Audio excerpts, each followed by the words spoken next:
Boa tarde, meu nome é Flávio Vinícius Cruzeiro Martins, sou aluno do curso de pós-graduação em Teologia Aplicada do seminário aqui de Belo Horizonte. Participei no módulo agora de missões, foi o nosso último módulo. Como pré-requisito para aprovação da disciplina, foi solicitado a nós um breve vídeo explicando o livro Teologia Bíblica da Missão, de Hans Ulrich Heifler, conforme solicitado pelo professor.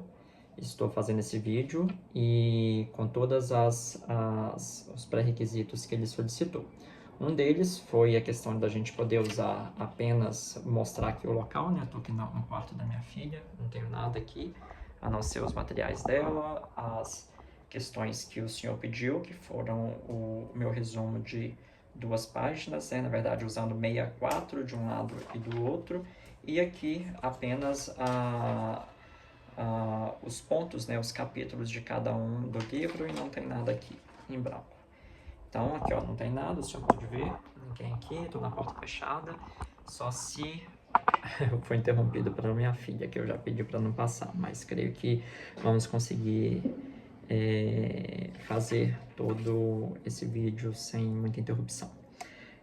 Então, como eu disse, vou falar sobre o livro que foi o segundo livro que eu li, né? Que primeiro eu li conforme sugestão do senhor, Teologia Bíblica na Missão, e depois eu li esse outro do Heifler, e vou tentar trazer um breve entendimento e resumo do que eu peguei no livro, e vou tentar fazer um resumo, um apanhado geral primeiro, depois vir em cada um dos capítulos e tentar trazer uma breve a questão do que eu trouxe, que eu vi de mais importante em cada uma das partes do livro, ok? O livro, então, ele é dividido em 11 capítulos, ele traz diversas aplicações, diversos visões de missiólogos, de teólogos, desde há muitos anos, como teólogos recentes, e de cada ponto em relação a que ele foi levantando alguns questionamentos. Foi um livro que foi agradável de ler, ele é um livro curto, não é um livro tão longo, e bem aplicado e com muitas divisões, né, que trouxe um entendimento legal em cada uma das partes, trazendo muitos exemplos e também muitas citações de diversos missiólogos e teólogos, como eu disse. Então, ele faz alguns questionamentos fundamentais da missão, nos traz a questão da questão contemporânea também, enfrentada pelas igrejas, responde diversas questões sobre o significado, o conteúdo e o objetivo da missão, quem deve ser alcançado e quem são os responsáveis por levar essa missão adiante, né? Descreve desde análises teológicas da base da missão até aplicações práticas para o nosso contexto atual. Ele traz muita a questão da visão da fé na comunicação de Deus como um fundamento para a missão.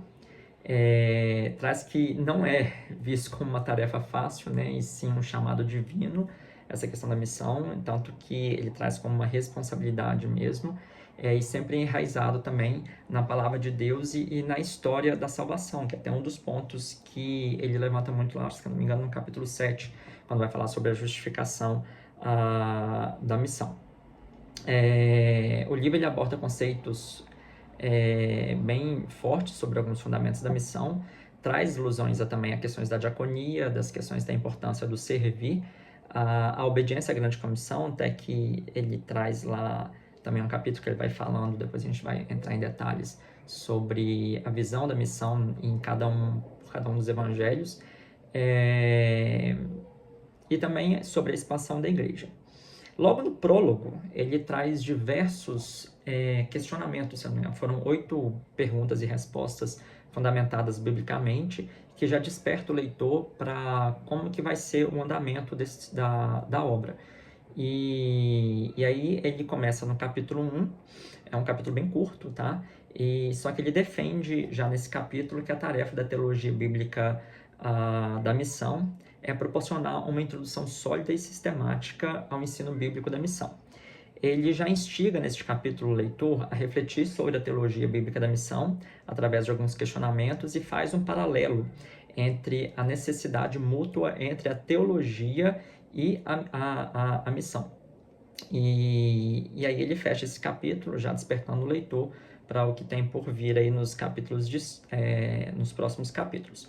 No capítulo 2, eu até foi uma surpresa para mim quando logo no início do capítulo, que quando ele traz que porque eu esqueci de comentar no capítulo 1, que é o sentido e objetivo da teologia bíblica da missão. Logo no capítulo 2, que tem por título definição da palavra missão, que eu disse que foi uma surpresa para mim, que desde até 1960, né, a palavra missão, ela era usada apenas no contexto cristão. E diferente do que eu imaginava, porque foi só depois dessa data, né, de 1960, que outras áreas, igual a gente já cansou de ouvir em jornais e tudo, como se fosse até ele cita um exemplo, né, de missão à ONU, ou uma missão de guerra, ou algo desse tipo, foi só depois. Antes era uma palavra estrita à comunidade cristã. Perdão. Ele traz, como o capítulo vem sobre a definição da palavra, ele mostra a origem da palavra, né, do latim, que é envio, e dentro do sentido, né, da palavra, é uma missão que vem de Deus e missão que tem sua origem em Deus. Ele tenta trazer tanto na origem da palavra, mostrando sobre essas questões.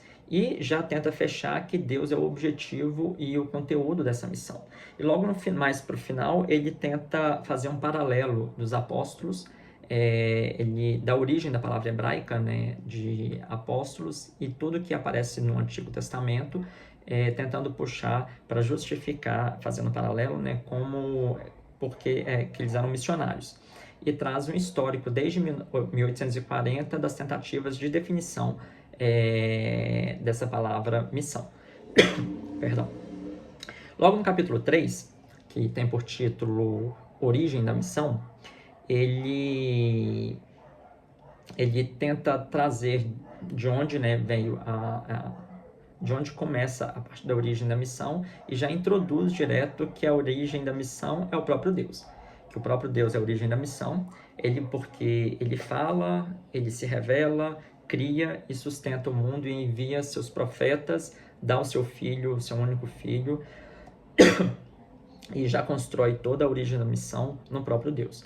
E esse entendimento foi bem interessante para mim, porque eu não sou teólogo, né? Eu não fiz teologia, e a experiência que eu tive de missões são muito do que eu ouço na igreja. Fui presbítero, né, durante 10 anos. Até a igreja que eu frequentava tinha muito essa visão missionária, mas muito essa questão só do enviar. E esse capítulo mexeu muito comigo nessa parte dessa construção, que a origem da missão era muito maior, entendeu? De estar no próprio Deus. Foi bem interessante para mim. E essa visão da construção toda, né, do livro como um todo, de fazer essa conexão da missão. Então, ele, logo nesse capítulo também, desse de origem de missão, ele já traz primeiro para o leitor a questão do Missio Dei, define Missio Dei, né, uma das tentativas de definição de Missio Dei também, que fala que Deus é aquele que envia e ao mesmo tempo é o enviado. Diversas relações entre esse Missio Dei e a igreja, e finaliza o capítulo com uma citação de um teólogo sul-africano que eu acho uma afirmação muito forte, muito verdadeira, muito interessante, e que infelizmente, muito infelizmente mesmo, eu já presenciei muitas igrejas que talvez não teriam essa visão e acham que talvez missão seria só para alguns, ou até para algumas igrejas, até em termos de investimento de tempo, de financeiro. Mas a frase que ele dizia é o seguinte, que uma igreja que já não é missionária deixa de ser igreja, e uma teologia deixa de ser teologia quando perde seu caráter missionário. Então ele mostra essa simbiose, essa conexão entre missão e teologia. Eu achei muito interessante. Lá no capítulo 4, sobre o fundamento da missão, ele já define que o fundamento da missão é o próprio ser de Deus. E isso eu achei legal também no autor, que sempre ele já vem com o título do capítulo, e logo no início ele já traz definições bem fortes do que ele vai falar, e já faz esse pano de fundo, né, para todo o capítulo. E aí vem com a afirmação de que Deus é um Deus de missão que quer entrar em uma relação pessoal com todas as pessoas. Através de diversas passagens do Antigo Testamento, o autor constrói seus argumentos de que Deus quer salvar todas as pessoas. E aí entra até no que eu tentei captar, assim, que começa mais nesse capítulo, a questão da universalidade da missão e do caráter salvífico, onde aqui ele já mostra a visão teológica dele de missão em relação a esse caráter universal. Logo no capítulo 5, que traz sobre o conteúdo da missão, ele já define também no início que a proclamação do Evangelho de Jesus Cristo é o conteúdo principal da missão e que os cristãos não precisam se envergonhar dessa missão, porque ela revela o poder de Deus para mudar a vida das pessoas necessitadas. E aí ele traz essa visão deste capítulo, né, sobre trazer o conteúdo da missão e sobre a necessidade da gente proclamar o Evangelho que vem do próprio Senhor Jesus Cristo. O autor traz a visão nesse capítulo, que é o que eu até comentei lá na introdução, sobre a grande comissão.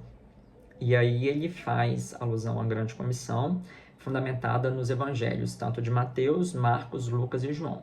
Ele divide em subcapítulos, né? Que o livro, como eu disse no começo, ele é bem fragmentado para poder trazer uma facilidade também para o leitor de entendimento. E nesse capítulo não é diferente, onde ele traz vários subtópicos, onde qual que é a visão dessa grande comissão em cada um dos evangelhos. E vai fazendo alguns comentários, trazendo alguns embasamentos bíblicos para entendimento do leitor. E finaliza fazendo uma reflexão mais social, da responsabilidade social de cada um como conteúdo da missão, e traz a visão da diaconia na missão de Jesus e na grande comissão dos evangelhos, essa visão de diaconia tanto em Marcos e João e em Atos dos Apóstolos. E finaliza o capítulo também trazendo algumas visões do Pacto de Lausanne. No capítulo 6, de título Modelo da Missão, o autor mostra que a visão está centrada em Jesus Cristo, né? E com Jesus Cristo e com Jesus Cristo foi nos dado um modelo para a missão cristã. Então, não só que é meio que vai ao encontro, né, do que a gente já falou antes, a questão do nosso modelo em Jesus, e aqui está em e com que ele traz, que a gente precisa tanto ter a visão em Jesus e também fazer a missão através de Jesus, ter ele como modelo para a missão cristã. Faz um paralelo nesse capítulo com João 20, 21, mostrando que Jesus Cristo foi um missionário do Pai, né? Modelo para nós como missionário, por isso ele nos envia. Então, da mesma forma que Deus Pai enviou o seu Filho, Jesus também dá essa ordenança nos enviando para a obra missionária, para pregar o evangelho dele. Por isso, então, seguindo esse mesmo modelo, ele também nos envia. Ali ele traz também algumas afirmações, alguns pensamentos de um teólogo bem influente do nosso século, né? Não do século agora, mas desde o século XX, que é do Stott, onde olha também para a questão da encarnação de Cristo e como um modelo de missão. E ele divide o capítulo, essa parte do capítulo 6 de modelo de missão, também em vários subitens. Ele divide em 7 partes, onde ele tenta, ele constrói, né, esse pensamento do modelo de missão, através mostrando a questão da importância da obediência, define também nessa parte a obediência à grande comissão, né? Na necessidade da orientação espiritual, da busca em oração, obviamente, é a questão de viver em humildade de forma simples, para sempre buscando servir, e também mostrando a importância do sacrifício, né, de se sacrificar e servir e sofrer pela missão. E aí ele vai fundamentando todo o capítulo. Já no capítulo 7, um capítulo bem extenso, ele, se eu não me engano, são 17 subtópicos que ele constrói dentro do capítulo. É um capítulo que trata sobre a justificação da missão. E aí ele traz diversos pensamentos, diversas citações também de diversos missiólogos e diversos teólogos para poder mostrar, justificar, fundamentar a questão da missão. Ele analisa diversas justificativas de diversos autores, são respondidos diversos questionamentos também, ele sempre bota algumas questões para a gente pensar enquanto leitor. E um desses capítulos, um desses subtópicos, né, desses 17 tópicos, eles tratam a importância de cada alma, a visão que ele tem individual de cada pessoa, a importância de cada um para Cristo, a dinâmica da sociedade e possíveis influenciamentos que isso pode ter na igreja. Vai citando questões de como a sociedade era antes, mais rural, de como que era a missão nesse contexto, da migração de pessoas para grandes centros, e mostrando que as pessoas que atuam, as agências, as igrejas que atuam enquanto missões sempre têm que ficar atenta com essa dinâmica da sociedade para poder manter o foco e a importância e para o serviço, né, o trabalho de missão ser sempre bem feito nesse contexto do atual da sociedade. O foco na missão e não só no social. Ele cita exemplos lá de pessoas que às vezes são despertadas para a missão, talvez porque ela é médica ou ela é pessoa que quer para um campo onde tem necessidade, que ela possa muito servir, e que chama atenção que tem que tomar muito cuidado para que essas pessoas não mude o foco, né? Que não seja apenas nessa visão do servir seja o foco principal, ou mesmo a questão social tome conta do coração e a parte principal, que é ganhar almas, alcançar vidas e pregar o evangelho, seja perdida. Questões escatológicas, ele levanta alguns tipos de missionários ou tipos de visão que as pessoas têm, às vezes preocupado muito com questões escatológicas. Histórias da salvação universal, ou como que eu também comentei antes, né, lá na introdução, a importância histórica, a questão da história da salvação e os impactos disso que pode trazer para poder para a missão. O foco também ele mostra algumas justificações, algumas justificativas, da missão baseados na Trindade, como motivação, e traz, por fim, mas no final, um dos últimos subtópicos desses 17, se eu não me engano, trazendo umas informações de John Piper sobre a questão que o foco principal da missão é a glorificação de Deus, e que isso é o mais importante dentro do trabalho missionário. Seguindo então, temos para o capítulo 8, que trata sobre o destinatário da missão. O indivíduo, obviamente, se você pensar para quem que fazemos a missão, né, ele já entra isso direto já no capítulo, que é para o perdido, né, deixando bem claro que o destinatário é um indivíduo perdido, sem Cristo, sem o conhecimento da palavra de Deus. Então ele sempre vai ser o foco, o objetivo dessa missão, almas para serem alcançadas, que até no capítulo 7 é um dos primeiros pontos, aqueles subtópicos, né, que é a importância daquela alma de cada pessoa de forma individual. Traz exemplos de quem são esses perdidos, aí ele vai muito para questões do original da palavra, e aí ele divide mostrando a questão do que são os povos, o entendimento bíblico, o fundamento bíblico, mostrando para quem seriam então os povos. Aqui muito mais no sentido de nações através fundamenta através da grande comissão, tanto em Mateus e em Lucas, onde todos os povos são ali considerados a comunidades, nação, que tem direito de conhecer algo do amor de Deus. Depois ele vem tentando trazer essa definição também de destinatário como o mundo. Aqui ele mostra que o mundo aqui, no sentido, olhando pelo original da palavra, pelo contexto bíblico da palavra usada em relação a mundo, que ali seria toda a humanidade. Então, independente de povo, língua, nação, aqui toda a humanidade. E por fim, a questão que ele traz sobre a criatura, que toda criatura, toda criação de Deus precisa compartilhar, precisamos compartilhar o amor de Deus, compartilhar o Evangelho de Deus a toda a criação. No capítulo 9, que trata sobre o portador da missão, ele inicia o capítulo mostrando a importância das agências missionárias como parceiras das igrejas locais. Logo após ele fazer essa introdução sobre as agências missionárias, o autor traz uma perspectiva bíblica e missionária, né, das igrejas em Jerusalém, na Antioquia, Tessalônica, Filipos, na Ásia Menor, e finaliza com a visão da igreja de hoje.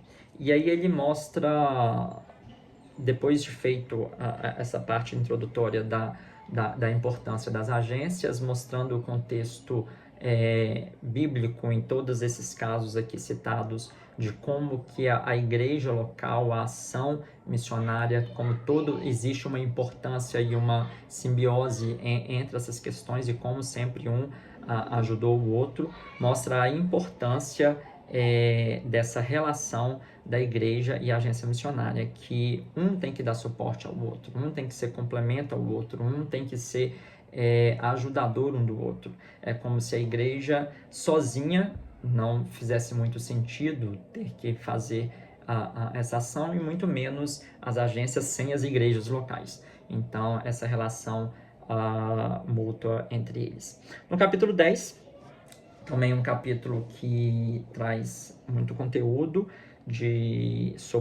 tem por título, né, o objetivo da missão.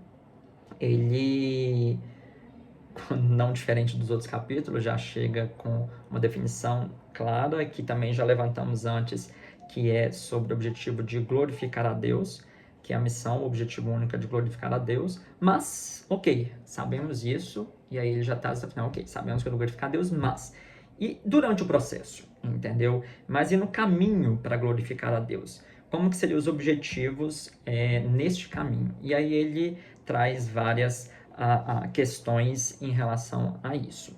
E para mostrar, o autor então divide o capítulo em 9 partes, tá? Destacando a importância de acolher os novos convertidos, né?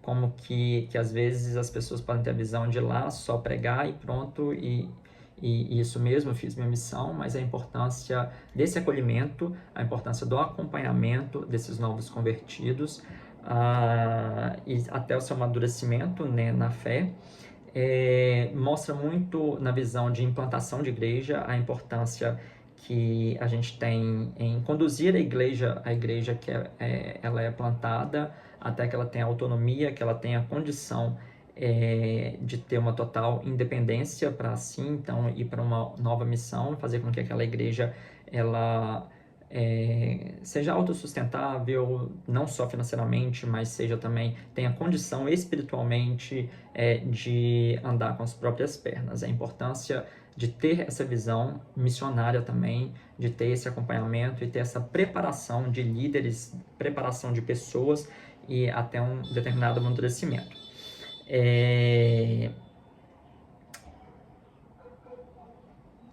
Outro ponto que é importante, não só essa visão de a igreja chegar nesse ponto, mas igrejas também que possam ter essa visão missionária também, de novas plantações de igreja e visão de um novo crescimento, para poder conectar todo o conhecimento que nós já falamos. Por fim, ele finaliza o livro num último capítulo bem curto, como também foi o primeiro, que tem por título O Fim da Missão. e ele traz, ele só faz um apanhado geral,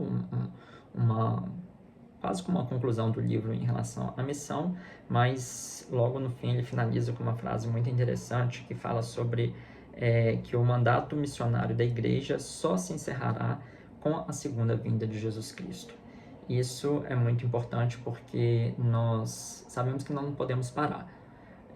Que nós, enquanto cristãos, nossa tarefa é difundir o Evangelho a toda criatura. É um ide que Cristo realmente nos mandou e ele nos encoraja a isso desde o começo, o autor desde o começo, né, da obra, e finaliza também nos mostrando da importância e de como que a gente tem que tratar esse tema tão importante em nosso meio. É isso, espero que tenham atendido todos os pontos do livro. E aí ele finaliza o livro dessa forma. Obrigado, professor. Obrigado pela oportunidade na disciplina e dos aprendizados. Forte abraço.